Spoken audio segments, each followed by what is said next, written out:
नमस्कार, स्वागत है आप सभी का हमारे इस कार्यक्रम आयुष्मान भारत में। मैं हूं अनुप्रिया।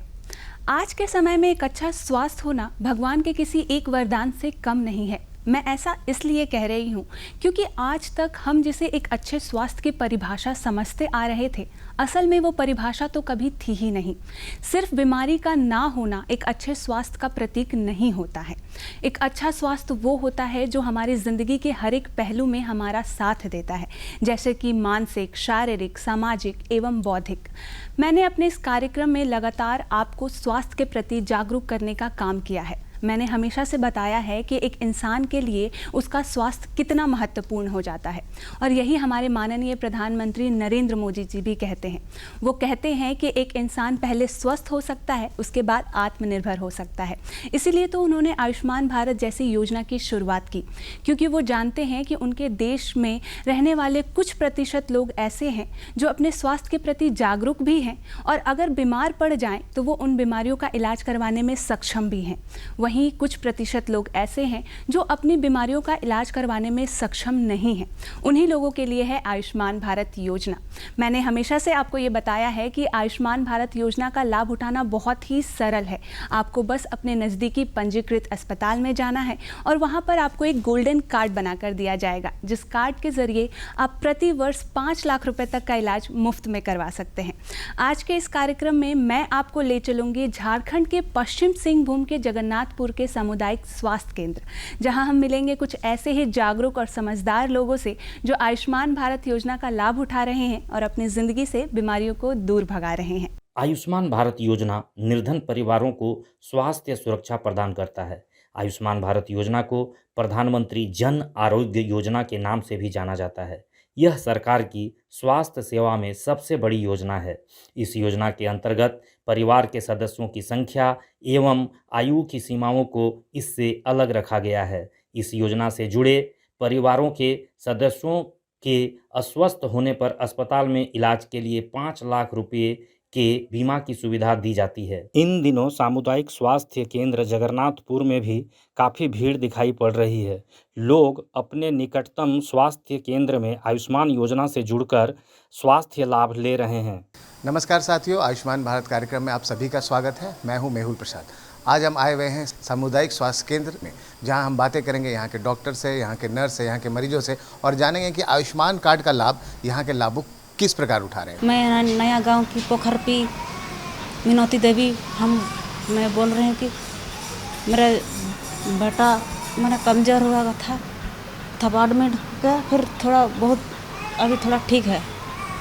तो क्या यहाँ पर जो आप दिखाने के लिए बच्चों को लाए, तो यहाँ आपके लिए हॉस्पिटल की तरफ से क्या क्या व्यवस्था किया गया? सब कुछ मैंने खाने के लिए समय पर खाना मिलता है, और नाश्ता वगैरह सब कुछ औसत मैंने टाइमली हम लोग को सब कुछ मैंने बच्चे के भी सुविधा है और हम लोग के भी सुविधा है।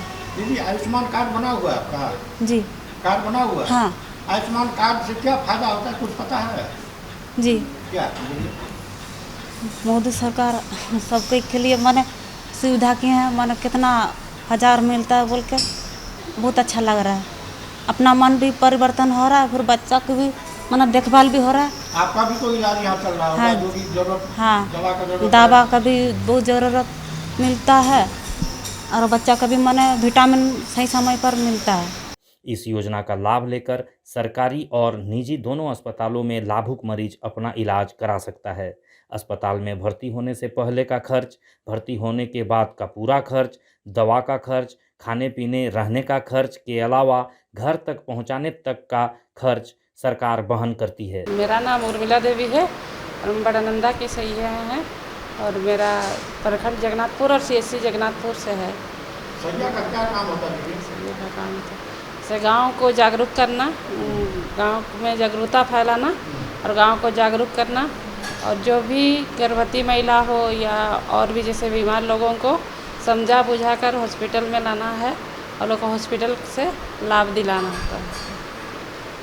और आयुष्मान भारत के जो कार्ड है, हाँ, उसके बारे में जानते हैं? हाँ सर। लोगों को क्या बताते हैं? हाँ, लोगों को बताते हैं कि आयुष्मान के तहत मतलब जो इलाज होता है तो हॉस्पिटल में फ्री इलाज होता है। हाँ, उसे बताते हैं सर। जी, मेरा नाम पार्वती कुमारी है। मैं CSC जगन्नाथपुर MTC में कुक के पद पे हूँ। हमारे यहाँ फर्स्ट बच्चे जब आते हैं शुरुआत में, तो उनको हम TF से टेस्ट करते हैं, उनका भूख का जांच किया जाता है फर्स्ट में। फिर उसके बाद उनका जितना भी डाइट दिया जाता है वज़न के हिसाब से, उनको अगर कंप्लीट करते हैं तो फिर उनका हम लोग डाइट चेंज करते हैं। अगर बच्चे ख़त्म नहीं कर पाते हैं, जो भी उनके लिए डाइट हम लोग TF वाला देते हैं, वो अगर ख़त्म नहीं करते हैं तो उनका F75 करते हैं। और अगर वो कंप्लीट ख़त्म कर लेते हैं वो वाला दिया हुआ TF टेस्ट को, तो उसके बाद हम उनका F100 से स्टार्ट करते हैं। उसके बाद उनको ऊपरी आहार हम सब देंगे, टाइम टू टाइम है उनका। सबका अलग अलग डाइट सीनियर दीदी लोग बना के रखती है, हम उनका सिर्फ फॉलो करते हैं। आयुष्मान भारत योजना के तहत अपना इलाज कराने वाले लाभुक काफ़ी खुश हैं। एक लाभुक मरीज ने बताया कि आयुष्मान योजना का गोल्डन कार्ड नहीं होता तो उनके परिवार के एक सदस्य का इलाज संभव नहीं हो पाता। गोल्डन कार्ड के कारण मरीज का बेहतर इलाज निकट के ही अस्पताल में मुफ्त में हो गया। योजना के माध्यम से ऑपरेशन कराए गए एक मरीज के परिजन ने बताया कि आयुष्मान भारत योजना का कार्ड नहीं होता तो सब जमा पूंजी इलाज में ही खत्म हो जाता। अस्पताल आने पर आयुष्मान भारत योजना से जुड़े सभी कर्मचारियों ने पूरा सहयोग किया। हमारे यहाँ कुपोषित बच्चे आते हैं तो सबसे पहले उनको डॉक्टर के द्वारा चेकअप किया जाता है। उसके बाद वो हमारे यहाँ स्क्रीनिंग के लिए आते हैं।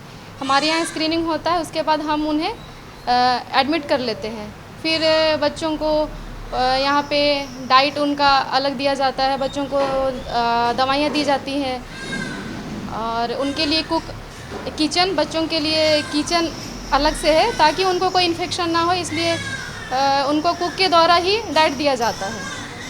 तो आयुष्मान से भी यहाँ पर? जी हाँ, आयुष्मान से टैग है कि आयुष्मान से बच्चों के माताओं को नाश्ता खाना, मतलब उनके लिए जो भोजन है वो उनको दिया जाता है।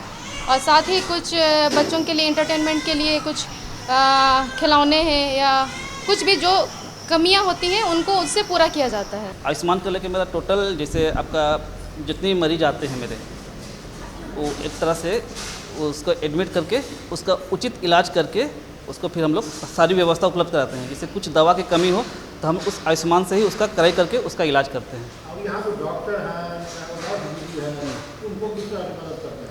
उनको एक एक प्रोग्राम के बारे में सारी जानकारी प्रदान की जाती है। उनको कोई भी प्रोग्राम हो उसका सबका लाइनअप करते हैं। प्लस जितनी भी हमारी सुविधा है इस हॉस्पिटल में और प्राय जितना भी मेरा आता है, सारी सुविधा की जानकारी उनको दी जाती है ताकि दुरुस्त, क्योंकि फील्ड में वो ही काम करती है। और मेरे जितने भी फील्ड में बच्चे मिलेंगे या जो भी मिलेंगे, कुपोषित बच्चे हुए, मरीज हुए, उनको सही मार्गदर्शन करते हुए उनको यहाँ लाना सुनिश्चित करते हैं वो लोग। आयुष्मान भारत योजना अब तक की सबसे बड़ी हेल्थ केयर योजना है। अगर बात करें पूरे देश की तो इसके लाभार्थियों की संख्या 19 करोड़ से अधिक पहुंच चुकी है और झारखंड की बात करें तो ये लाभार्थियों की संख्या 2 करोड़ से अधिक पहुंचने वाली है। हम बात करें झारखंड में रहने वाले निवासियों की तो वो अपने स्वास्थ्य के प्रति पूरी तरीके से जागरूक हो चुके हैं और इस योजना के प्रति भी जागरूक हो चुके हैं।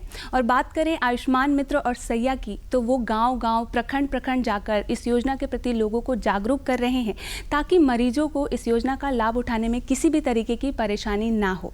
चलिए आपको ले चलते हैं जगन्नाथपुर के सामुदायिक स्वास्थ्य केंद्र और मिलते हैं वहाँ के एक चिकित्सक पदाधिकारी से और जानते हैं आयुष्मान भारत योजना से जुड़े उनके कुछ अनुभव। मैं डॉक्टर जयश्री किरण MOIC CHC जगन्नाथपुर में कार्यरत हूँ और सामुदायिक स्वास्थ्य केंद्र में मैं विगत 1 वर्ष से कार्य कर रही हूँ।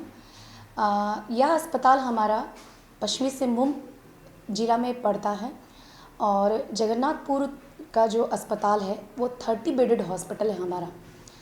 और यहाँ की सुविधाओं के बारे में अगर हम लोग चर्चा करेंगे तो सबसे पहले मैं यह बताना चाहूँगी कि इस अस्पताल में कौन कौन से वार्ड हैं। सबसे पहले तो हमारा आयुष्मान वार्ड है, जहाँ पे हम आयुष्मान वार्ड में आयुष्मान भारत योजना के अंतर्गत मरीजों को भर्ती एवं इलाज करते हैं। और उनकी सुविधाओं के बारे में अगर हम चर्चा करें तो आयुष्मान भारत के अंतर्गत उनके जितने भी तरह के मरीज़ भर्ती होते हैं, चाहे वो हमारे प्रखंड के हो, चाहे वो नोआमुंडी या हाटकमरिया प्रखंड के होते हैं, उनको यहाँ पे भर्ती करके सभी तरह की सुविधाएं उपलब्ध कराई जाती है। साथ ही साथ सभी तरह की दवाइयाँ जो होती है वो मुफ्त दी जाती है। साथ ही उनकी भोजन का भी व्यवस्था हमारे अस्पताल में ही होता है। दरअसल हमारे अस्पताल में अलग से उनके लिए आयुष्मान के वार्ड के नाम से एक अलग मेस है, जहाँ पे उनको सुबह, दोपहर और रात्रि का भोजन की व्यवस्था की जाती है, वो भी बिल्कुल मुफ्त दिया जाता है।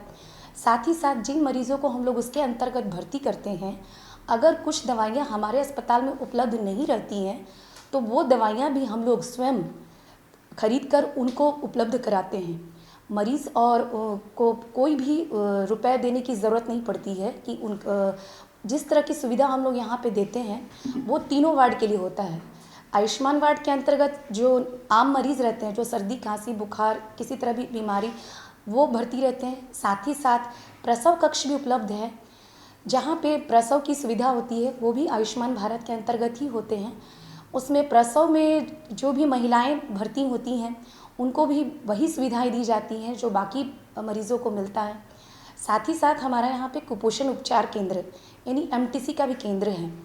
पश्चिमी सिंहभूम में जगन्नाथपुर ब्लॉक में भी 10 बेड का MTC केंद्र हमारा है, जहाँ पे वर्तमान में अभी 16 बच्चे हमारे पास अभी इलाज उपचार करवा रहे हैं। चूँकि यहाँ पे कुपोषित बच्चे की संख्या बहुत ज़्यादा होती है और यहाँ पे आने जाने के लिए भी असुविधा होती है, तो यही वजह है कि बच्चों को हम लोग कभी रिफ्यूज़ नहीं करते हैं। 10 बेड होने के बावजूद भी, सेंक्शन होने के बावजूद भी हम लोग बच्चों को ज़्यादा से ज़्यादा में संख्या रखकर उपचार और साथ ही साथ उनकी दवाइयाँ, उनके भोजन, सभी तरह की व्यवस्था यहाँ पे की जाती है। चूँकि यहाँ पे 30 बेड का हॉस्पिटल है, लेकिन उसके बावजूद भी मरीजों की संख्या काफ़ी रहती है यहाँ पे, तो इसलिए किसी भी तरह का सुविधा की कमी नहीं की जाती है। अगर जो सुविधाएं हमारे पास अस्पताल में उपलब्ध नहीं रहते हैं तो उसकी सुविधा भी हम लोग प्रयास करते हैं कि किसी भी तरह से मरीज़ को कोई कमी ना हो। इसके साथ ही साथ हमारे अस्पताल में ऑक्सीजन प्लांट है। ऑक्सीजन प्लांट जो है उससे डायरेक्ट ऑक्सीजन सप्लाई मरीज़ के बेड तक जाता है, तो जिससे क्या हो जाता है कि हम लोगों को इमरजेंसी में ऑक्सीजन सिलेंडर की आवश्यकता नहीं पड़ती है। यहाँ पे 24/7 जो होता है, बिजली जो है वो अलग से व्यवस्था की गई है। साथ ही साथ सोलर प्लांट लगा हुआ है जिसके द्वारा हम लोग बिजली इनको 24/7 दिया जाता है। साथ ही साथ किसी भी तरह की कोई भी परेशानी होने के लिए यहाँ पे जो कार्यरत स्वास्थ्य कर्मी होते हैं 24/7 में ड्यूटी किया करते हैं। और कैंपस में ही हमारे यहाँ पे 4 डॉक्टर यहाँ पे कार्यरत है जो कि हमेशा ही उपलब्ध रहते हैं। तीनों शिफ्ट में हम लोग कार्य करते हैं। किसी भी कोई भी परेशानी में दिन या रात हम लोग तुरंत सुविधा यहाँ उपलब्ध कराते हैं। मैडम यहाँ पर किस तरह के मरीज आते हैं? ज़्यादातर अगर आयुष्मान वार्ड में देखा जाए तो स्पेशली यहाँ पे मलेरिया के केसेस बहुत ज़्यादा है जो कि जेटिया से आता है। हमारे प्रखंड में तो मलेरिया का केस उतना नहीं रहता है। साथ ही साथ टाइफाइड का बहुत ज़्यादा आ जाता है जो कि इसमें वार्ड में भर्ती रहते हैं। और कमज़ोरी का कुपोषित भी यहाँ पे है, तो बच्चों के साथ साथ जो बड़े लोग भी रहते हैं उनका भी थोड़ा सा इलाज हो जाता है। तो टाइफाइड हो गया, मलेरिया हो गया, कमज़ोरी हो गया, या तो कोई चोट वगैरह, एक्सीडेंट वगैरह भी हमारे यहाँ आते हैं जो कि एडमिट होते हैं। यहाँ थोड़ा जागरूकता की कमी तो है, लेकिन उसकी सुविधा उपलब्ध कराने के लिए यहाँ पे 108 जो हमारे कैंपस में ही रहता है, तो अगर 108 नहीं लगता है उनका तो हमारे पास एक एम्बुलेंस भी है हमारा, तो उस एम्बुलेंस के माध्यम से हम लोग पेशेंट को उठाकर लाते हैं और उनको यहाँ पे भर्ती करवाते हैं और साथ ही उनका समुचित इलाज किया जाता है। गर्भवती महिलाओं के लिए क्या? गर्भवती महिलाओं के लिए यहाँ पे ममता वाहन उपलब्ध है। यहाँ पे 2 ममता वाहन हमारा कॉन्ट्रैक्ट में रहता है और ममता वाहन 24/7 है जो जिसको हम लोग कैंपस में ही रखते हैं ताकि किसी भी मरीज़ को किसी भी तरह का असुविधा ना हो। अगर बाई चांस किसी ड्राइवर का कॉल नहीं लगता ममता वाहन में तो उसका सूचना तुरंत अस्पताल में दिया जाता है और उसका लाइनअप हम लोग सीधे करवाते हैं ताकि किसी भी गर्भवती महिला को समय पे गाड़ी के लिए कोई दिक्कत ना हो। अच्छे स्वास्थ्य के लिए प्रयत्न करना हर मनुष्य का कर्तव्य होता है और उसी स्वास्थ्य का ध्यान रखना उसका दायित्व होता है। हमारा शरीर भी मशीन की भांति ही काम करता है। जिस तरीके से मशीन कुछ समय चलने के बाद आराम ढूंढती है, उसी तरीके से हमारा शरीर भी है। जब हम अपने शरीर से पूरा काम ले लेते हैं तो हमें इसकी ज़रूरतों को समझते हुए इसे कुछ समय देने की ज़रूरत है, तभी तो हम बना पाएंगे एक स्वस्थ भारत और आयुष्मान भारत। चलिए मिलते हैं अगले अंक में कुछ और नई बातों के साथ, कुछ और नई जानकारियों के साथ। तब तक के लिए मुझे दीजिए इजाज़त। नमस्कार।